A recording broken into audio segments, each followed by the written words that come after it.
మీకు ప్రధానమంత్రి జన్ ధన్ అకౌంట్ ఉందా? అయితే మీరు సెప్టెంబర్ 30లోగా ఈకేవైసీ చేసుకోవాల్సిందే, లేకుంటే మీ ఖాతా ఇకపై పనిచేయదు. అవును, మీరు విన్నది నిజమే. మొత్తానికి ఈ ఖాతాలను ప్రక్షాళన చేయాలని ఆర్బీఐ ఫోకస్ చేసింది. ఇంతకీ జన్ ధన్ అకౌంట్స్ పై రిజర్వ్ బ్యాంక్ ఆఫ్ ఇండియా ఏం చెప్తుందో ఇప్పుడు చూద్దాం.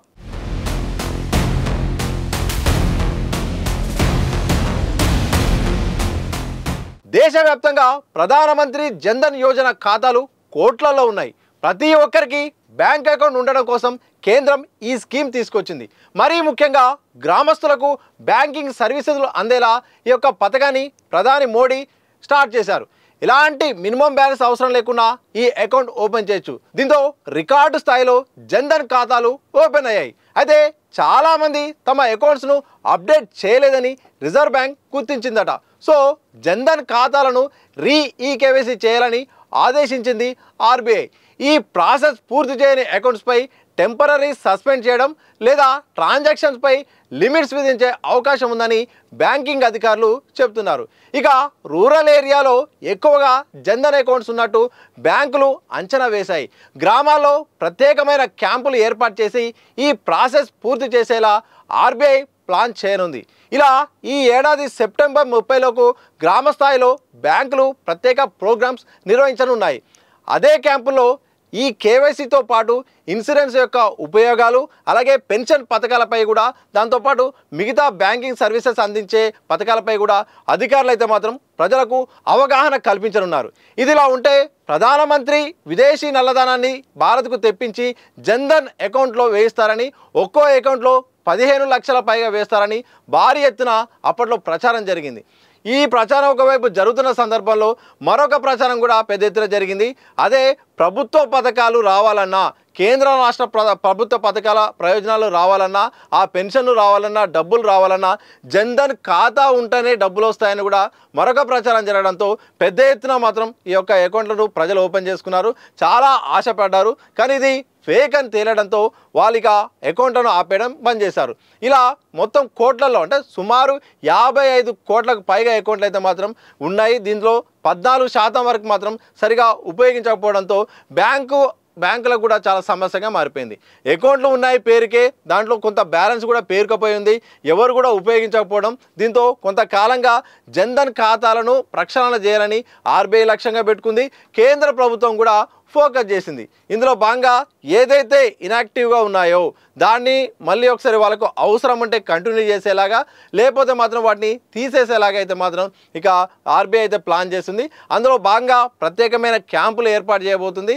ఈ క్యాంపుల్లో భాగంగా వాళ్ళ అకౌంట్ అసలు అంటే వాళ్ళ ఆధార్ అనేది లింక్ చేయబోతున్నారు. ప్రధానంగా ఆధార్ లింక్ అనేది అప్పట్లో లేదు. 2014లో ఈ యొక్క యోజనను ప్రారంభించారు. అప్పట్లో పెద్ద ఎత్తున ఇక అప్పుడున్న ప్రూఫ్ ప్రకారం, అంటే ఓటర్ ఐడి గానో లేకపోతే రేషన్ కార్డును బట్టో వివిధ ప్రూఫ్ను బట్టి మాత్రం అప్పట్లో అకౌంట్ కూడా ఇచ్చారు. కానీ అప్పట్లో చాలామంది ఆధార్ లింక్ చేసుకోలేదు. ఇక ఇప్పుడు ఆధార్ లింక్ చేయబోతున్నారు. తద్వారా అసలు ఈ ఖాతా అకౌంట్కు లింక్ ఉందా లేదా అని తెలియడానికి రెగ్యులర్ ప్రాసెస్లో భాగంగా 10 ఏళ్ళకోసారి కేవైసీ అనేది ప్రతి బ్యాంకులు కూడా వెరిఫై చేసుకుంటాయి. అందులో భాగంగా ఇక జన్ ధన్ ఖాతాలపై ఆర్బీఐ ఫోకస్ చేసింది. అంటే అవసరం ఉన్నదా లేదా, అకౌంట్ వాడుతున్నారా లేదా అనేది ఫోకస్ చేసింది. దీంతో ఎవరికైతే అకౌంట్ అవసరం ఉంటుందో, ఎవరికైతే బ్యాంకింగ్ సేవలు అవసరం ఉంటుందో వాళ్లకు ఖాతాలు కంటిన్యూ చేసేలాగా, లేకపోతే మాత్రం ఆయా ఖాతాలపై లిమిట్స్ పెట్టేలాగా, అలాగే ఆయా ఖాతాలు అవసరమైతే మాత్రం టెంపరీగా సస్పెండ్ చేసేలాగా కూడా ఇటు ఆర్బీఐ ప్లాన్ చేస్తుంది. 10 ఏళ్ళు అవుతుంది. 2014లో ఈ యోజన ప్రారంభమైంది. ఇక కోట్లలో చాలామంది కూడా ఆశపడ్డారు. చాలామంది అయితే మాత్రం విదేశాల్లో ఉన్న బ్లాక్ మనీని ప్రధానమంత్రి తీసుకురాబోతున్నారు. దాంతో ఒక్కొక్కరి అకౌంట్లో 15 లక్షల పైగా ఆ డబ్బు వస్తే మాత్రం పడుతుంది. వాళ్ళకు జన్ ధన్ ఉంటే మాత్రం డబ్బులు వస్తుందని కూడా ప్రచారం జరగడం, ఆ ప్రచారం నిజం అనుకొని కూడా పెద్ద ఎత్తున బ్యాంకులకు వెళ్ళి కూడా ఈ యొక్క అకౌంట్ తీసుకోవడం, ఆ తర్వాత ఇది కాదు కూడదు ఇక పడదు అనే ఉద్దేశంలో చాలామంది అంటే లిమిట్స్ ఉంటాయి. జనరల్ అకౌంట్తో పోలిస్తే కొన్ని లిమిట్స్ ఉండడంతో ఈ అకౌంట్ అనేది చాలామంది ఉపయోగించలేదు. కొంతమంది మాత్రం బ్లాక్ మనీ కోసం కూడా కొంతమంది ఈ యొక్క అకౌంట్లో ఉపయోగిస్తున్నారని కూడా పెద్ద ఎత్తున ప్రచారం జరిగింది. దీనిలో భాగంగా ఇక ప్రక్షాళన చేయాల్సిందే, ఆధార్ లింక్ చేయాల్సిందే. చాలామంది చనిపోయిన వాళ్ళు ఉన్నారు, అలాగే చాలామంది కూడా పేర్లు చాలా తప్పులు ఉన్నాయి, ఈ తప్పులు మార్చాల్సిన అవసరం ఉంది. అలాగే ఈ మరణించిన వాళ్ళ డేటాను బట్టి వాళ్ళ అకౌంట్ తీసేయాల్సిన అవసరం ఉంటుంది. అంటే ఆ అకౌంట్ వాడే వాళ్ళకి ప్రధానంగా ఈ అకౌంట్ అవసరమా లేదా అనే దానిపైన కూడా ఇప్పుడు వెరిఫైలో తెలిసే అవకాశం ఉంటుంది. తద్వారా నామినీ ఎవరు అనేది కూడా తెలుసుకునే అవకాశం ఉంది. నామినీని బట్టి కూడా వాళ్ళ యొక్క రైట్స్ కూడా పొందే అవకాశం ఉంది. ఇలా మొత్తానికైతే మాత్రం ప్రధానమంత్రి జన్ధన్ ఖాతాలపై మాత్రం ఇక ఆర్బీఐ ఫోకస్ పెట్టింది. ఇక ఎవరికైతే అకౌంట్ అవసరమో వాళ్ళకి ఇక అకౌంట్ కంటిన్యూ చేసేలాగా ప్లాన్ చేస్తుంది. ఇక బ్యాంకులు కూడా సెప్టెంబర్ 30 లోపే టైం ఉండడంతో ఆలోపు గ్రామాల్లో అలాగే పట్టణాల్లో కూడా ప్రత్యేకమైన క్యాంపులు ఏర్పాటు చేసి కేవైసీ ప్రాసెస్ని అయితే ప్రారంభిస్తున్నాయి. 56 కోట్లకు పైగా అకౌంట్ ఉన్నట్టు ఇప్పటికే బ్యాంకులు గుర్తించాయి. అవసరాన్ని బట్టి కూడా కేవైసీ చేయాల్సిన అవసరం ఉందని తెలుపుతుంది. ఇనాక్టివ్గా 14% ఉన్నట్టు తెలుస్తుంది. ఇక ఇనాక్టివ్గా ఉన్న వాటిని ఫ్రీ చేయడమో ఇక ఏం చేయాలనేది మాత్రం భవిష్యత్తులో తెలిసే అవకాశం ఉంది.